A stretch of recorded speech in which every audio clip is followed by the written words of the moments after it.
Alright, what's up guys? It's Cole, and won't you join me here on my floor?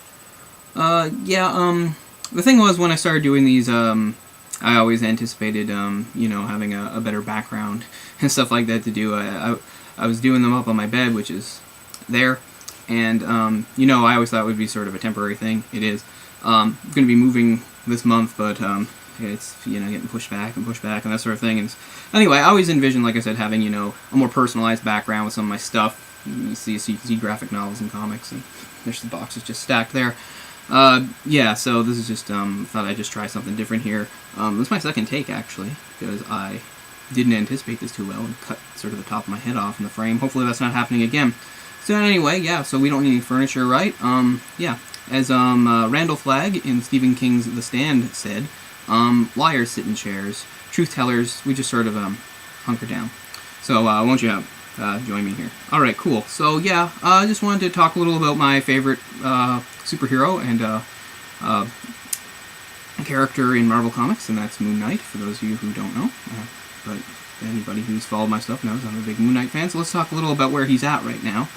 And that would be that, in 2006, it was sort of serendipitous timing for me. They just decided to launch a new Moon Knight title called simply Moon Knight, which I collected all 30 issues of. And there were a few other little one-shots and things put in there, and I thought it was really well done, particularly the start. Charlie Houston sort of revived Moon Knight and brought him back into consciousness of the Marvel Universe, which is kind of funny because eventually as the arc progressed, he just sort of went back into obscurity again.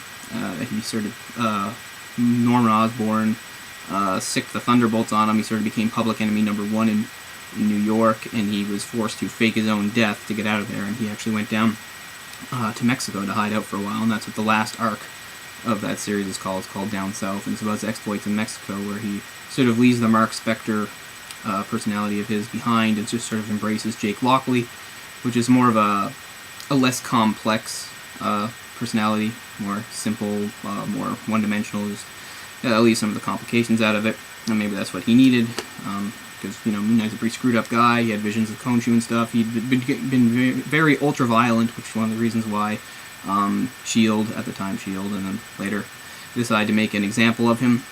Okay, so this is the start of the new series. It's called Vengeance of the Moon Knight. There it is, #1. And, I never really had a sense of how well the other Moon Knight series was doing. I was hoping it was doing well so that, it would continue. Ran 30 issues. It must have been doing okay because they're going to keep going with it. Just relaunched it under a new title. There's been a few relaunches around in September and stuff you might be aware of. Before that started, they also gave, as you can see, this was free, no price. Just a good little idea called Moon Knight Saga, which just has Moon Knight sort of just talking about his career, and has excerpts from all sorts of his comics covering all of his various series, the original Moon Knight series. I don't know if there's any Fist of Khonshu in there or not, I can't remember. But then, obviously, the Mark Spector Moon Knight series, which is the longest-running one, but probably the worst. And then up to this one, where he talks about what's going on. Like I said, it's free. It's just a good idea, a good way to, bring new fans in, let them know what's going on. So introduce them and get them interested in this new title. And I hope people do get interested in it, because I want it to run. It's up to its second issue, as you can see. There you go. And, so this is all about, again, it's sort of what Houston was doing, because now he's back. He's back in New York, and the first arc is called Shock and Awe. It's about how he's back in a big way, and, this time he's not going to be scared off, he's not going to go away, he's not going to compromise, and he's here to deal with Norman Osborn, of course, who's now the head of Hammer, which has replaced S.H.I.E.L.D., and if you don't know what's going on there, where have you been, as far as Marvel Comics go? Okay, the new writer on this is Greg Hurwitz, who I've never read anything of stuff by, but again, kudos to Marvel for, I think, probably picking the right guy, because he's got a background very similar to Houston, except even more comics, in that he's a fairly successful crime novelist, so, again, pulpy, noirish, gritty stuff. And look at his resume in Marvel. He's done Wolverine, Punisher, and Fool Killer, all very dark, edgy characters. So, again, that seems just right for Moon Knight. Seems like the right guy. Have high hopes for this. Good tone. The art is done by Jerome Alpena. I'm not sure. Alpena? I can't remember what that accent means. Got the accent over the E. I know it for French, but that's not French. That might be Spanish or Portuguese. So I apologize for not getting that. And so now he's back in New York, and he's supposed to have his head together a little more. He's supposed to be holding back. He's got sort of the Khonshu thing in check, So now he's not maiming people, but I don't think people should be disappointed. It's not like Moon Knight's, all toned down and stuff. As you can see on the cover here, you've got the Sentry coming to talk to him, and it's a pretty cool little meeting they have, because the Sentry, is vastly powerful, and he just sort of drags Moon Knight around, flying around, because he's still doing his job, saving people. But then we get to a part where the conversation ends. I don't know if you can see how well you can see the glare, but there they are, facing each other down. The Sentry says something like, "You will be tested and you will fall." And you see down there, I don't know if you can tell what Moon Knight's saying, but Moon Knight just stares, meets his gaze, and says, "So will you." So he's not going to back down. He's not going to cow to anybody. It's kind of a neat thing to have the Sentry talking to him. The Sentry, of course, is a huge retcon type character in that he was only introduced a few years ago, but the whole idea was that he'd always been there, and that through some magic or something like that, everybody was made to forget him.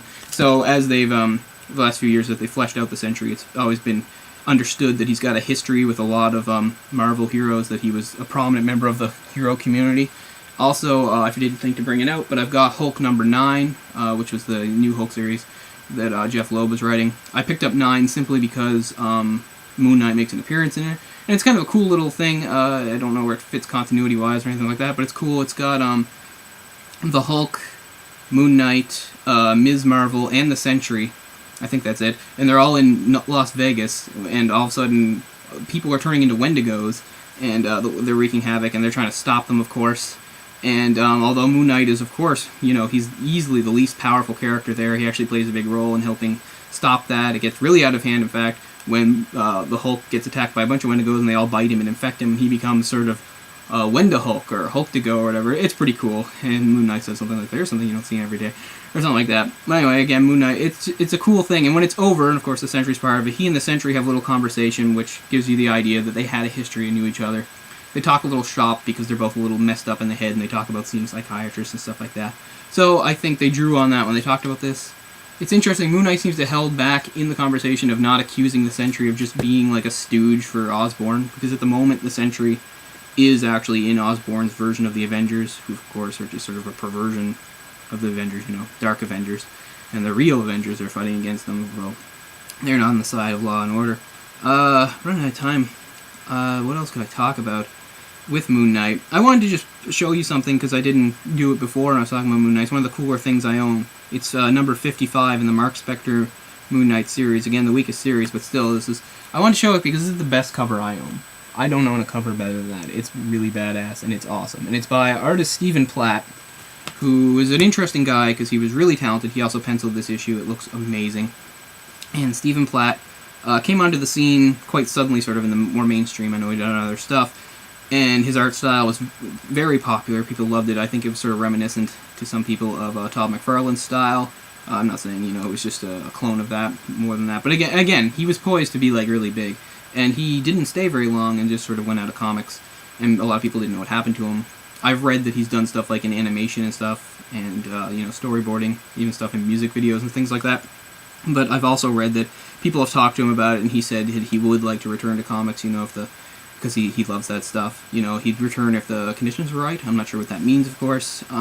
But yeah, Stephen Platt, if you were watching, or, someone who knows him, I know I'm just Cole talking comics, but I'm saying the time is right. Please come back. I'd love to see you do something, especially within Marvel, and you know what, even if it's just one issue or a cover, to do some Moon Knight, I think the time is right. Fans would just love that. I mean, again, Stephen Platt, who knows, you got your own stuff going on, I know. Just saying, I would love to see that. That would be awesome.